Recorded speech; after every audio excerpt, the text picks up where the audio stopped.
Well, good afternoon, everybody. Jim here with you again for the next episode of the Covidevotional.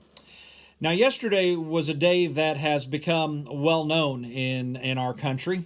It's a day of remembrance of two events that took place just a few years apart from one another, and one that provides a stark commentary on the state of our world. 27 years ago, April 19th, 1993, the 51-day standoff between federal agents and the religious sect known as the Branch Davidians came to a fiery end on the Central Texas plains outside of the city of Waco. To this day, the details of that tragic event are shrouded in mystery, each side blaming the other for what eventually led to the deaths of 86 people. Truth be told, we'll probably never know exactly what happened, save for the fact that the event has become a textbook example of the concept of tragedy.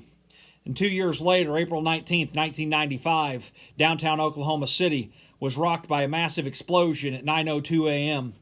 The blast all but destroyed the Alfred P. Murrah Federal Building and claimed the lives of 168 people. Now, this event wasn't just a tragedy, it was also an act of domestic terrorism carried out by Timothy McVeigh and Terry Nichols as an act of retaliation and retribution against the federal government for what happened at Waco and also what happened in Ruby Ridge, Idaho. Concerning that day, there is no real mystery, as those responsible laid out the reasoning behind their attack. This again has become yet another textbook example of tragedy.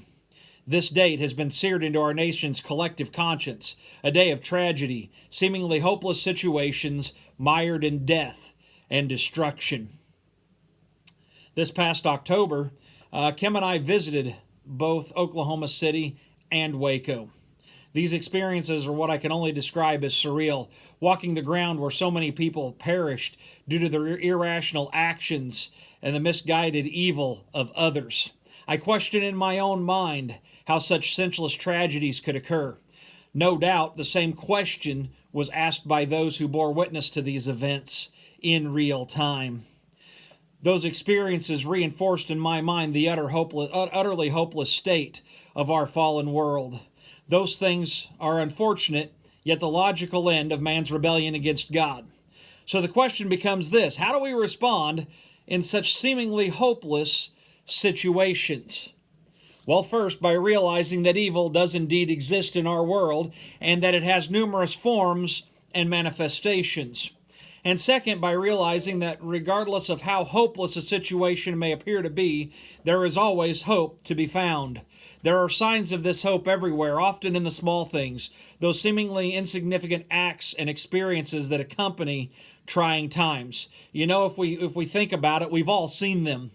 Such things serve to point us to the ultimate source of our hope, and that is Jesus. He is the one that shines a light into our darkest hours. He's the one that brings calm in the midst of chaos.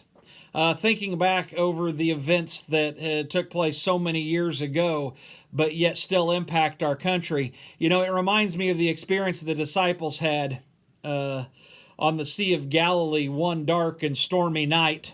A massive storm had arisen, and they were fearful that their boat would be overcome by the waves and that they would all perish. And where is Jesus? He's sleeping in the bottom of the boat. He's sleeping. They're facing a seemingly hopeless situation, and their hope is taking a nap.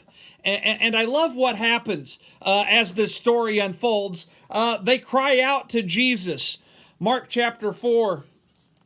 Starting in verse 38, read through verse 41 here.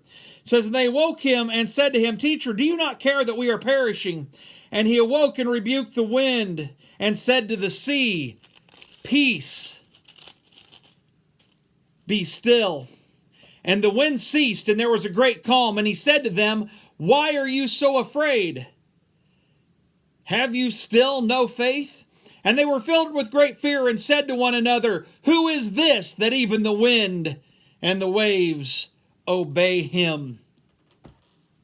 Who is this that they ask? Well, it's becoming more and more obvious to them, and hopefully is obvious to us. This is Jesus, the hope of the world.